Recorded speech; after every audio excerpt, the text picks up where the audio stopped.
अस्सलाम वालेकुम नाज़रीन, आज के इस वीडियो में हम आपको हजरत सैयद सालार मसूद गाजी रहमतुल्लाहि ताला अलैह और अपनी ताकत के नशे में चूर राजा सुहेल देव के बारे में बात करेंगे। लोग आज इस बात को साबित करने में लगे हैं कि सैयद सालार मसूद गाजी रहमतुल्लाहि ताला अलैह एक क्रूर आक्रमणकारी थे और सुहेल देव एक न्यायप्रिय राजा था और सुहेल देव के इतिहास को दबाया गया है। दोस्तों, मुझे नहीं लगता कि ये कर पाना मुनासिब है, क्योंकि सनातन धर्म से जुड़े तमाम ग्रंथ और किताबें हजारों सालों से मौजूद थीं और उन्हें कोई छिपा न सका और कोई दबा न सका, क्योंकि हिंदुस्तान की जमीन पर कई अरसे तक मुस्लिम बादशाहों का राज रहा, लेकिन फिर भी सभी के पास आज वो किताबें मौजूद हैं। अगर कोई गलत होता है तो हमारे पूर्वज इस बारे में हमें बताते हैं कि वो इंसान गलत है, उसके करीब मत जाना। हमारे पैदा होने पर हम अपने धर्म को पढ़ते बाद में है, लेकिन हमारे पूर्वज हमें पढ़ने से पहले ज़बानी इस बात को बताते हैं कि हमारा धर्म क्या है और हमें किसे मानना है। तो आप कैसे कह सकते हैं कि किसी के इतिहास को छिपाया गया है?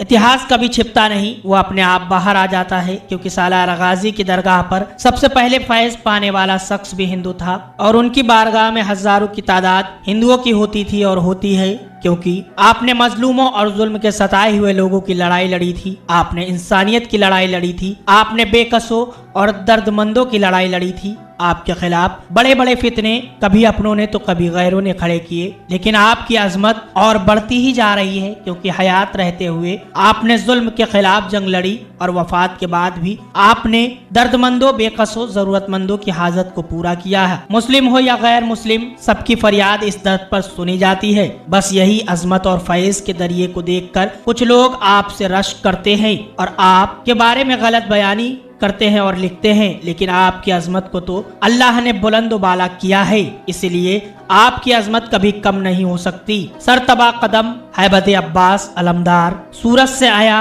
दबदबाए हैदर कर्रार। हजरत सैयद सालार मसूद गाजी रहमतुल्लाहि ताला अलैह अल्लाह के बताए रास्ते पर चलकर इंसानी खिदमत के लिए निकल पड़े। कहते हैं कि एक बार सालार मसूद गाजी अपने मामू सुल्तान महमूद गजनवी की ख्वाहिश पर मुल्क गजनी वापस गए, मगर वहां उनका सियासी माहौल को देखकर आपका मन नहीं लगा, आपकी रूहानी तबीयत वहां न लगी और आप फिर हिंदुस्तान की जमीन पर वापस चले आए। वालिदा का इंतकाल हो जाने की वजह से आप गमगीन रहने लगे, तो वालिद की इजाजत से दिल बहलाने के लिए सतरिक से सटे जंगल में सैर व शिकार में वक्त गुजारने की कोशिश करने लगे, चूँकि उस वक्त बहराइच में काफी घने और बड़े जंगल हुआ करते थे। तारीखी दस्तावेजों के मुताबिक उस वक्त बहराइच राजा सहरदेव, जिसे कहीं कहीं सुहेल देव भी लिखा गया है, के मातहत था। कहते हैं राजा सहरदेव को इंसानी कुर्बानी के जरिए दैवीय शक्ति प्राप्त थी। किस्सा है कि जब आप बहराइच के जंगलों में शिकार खेल रहे थे, तभी आपकी आमद की खबर सुनकर काफी तादाद में मजलूम बौद्ध मजहब और छोटी जाति के लोग आपसे मिलकर रोए गिड़गिड़ाए और अपने ऊपर होने वाले जुल्म की दास्तान बयान करते हुए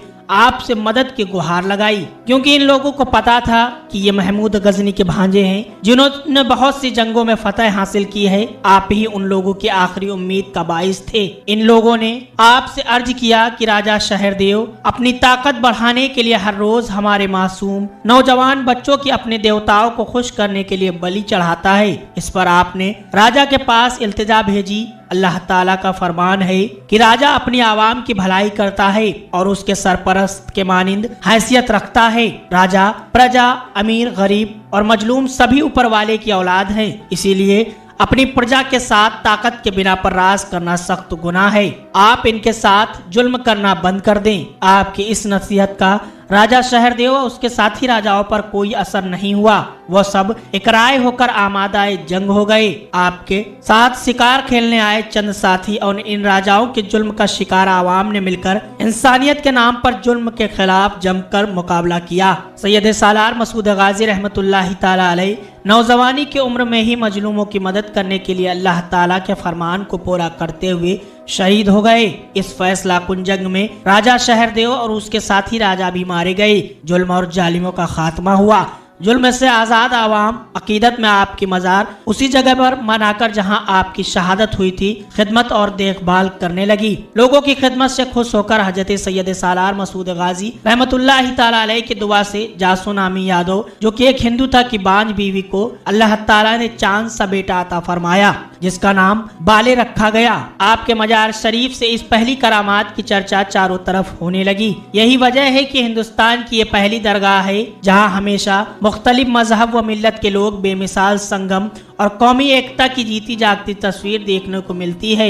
यहाँ रोजाना सैकड़ों की तादाद में अकीदतमंद बिना भेदभाव मजहब व मिल्लत देश विदेश से हाजिर होकर सालार मसूद गाजी उर्फ बाले मियाँ की मज़ार पर अपनी अकीदत का सबूत पेश करते हैं और अपने खाली दामनों को मुरादों से भर ले जाते हैं। दोस्तों, हजरत सैयद सालार मसूद गाजी रहमतुल्लाहि ताला अलैह की इस हस्ब हैसियत को देखकर कुछ लोग रश्क करते हैं और आपके बारे में तरह तरह की बातें बनाते हैं और आपके आस्थाने पर आने वाले लोगों को बरगलाते हैं। लेकिन अल्लाह के इस वली की फैज़ बरक़ात से आज दुनिया का कोई भी कोना महरूम नहीं है। दुनिया के तमाम गोशों और हिंदुस्तान के तमाम कोनों से लोग आपके आस्थाने पर आते हैं और आपके आस्थाने से फैज हासिल करते हैं। आपके आस्थाने पर आज भी तमाम कौम मिल्लत के लोग आकर के फैज हासिल करते हैं।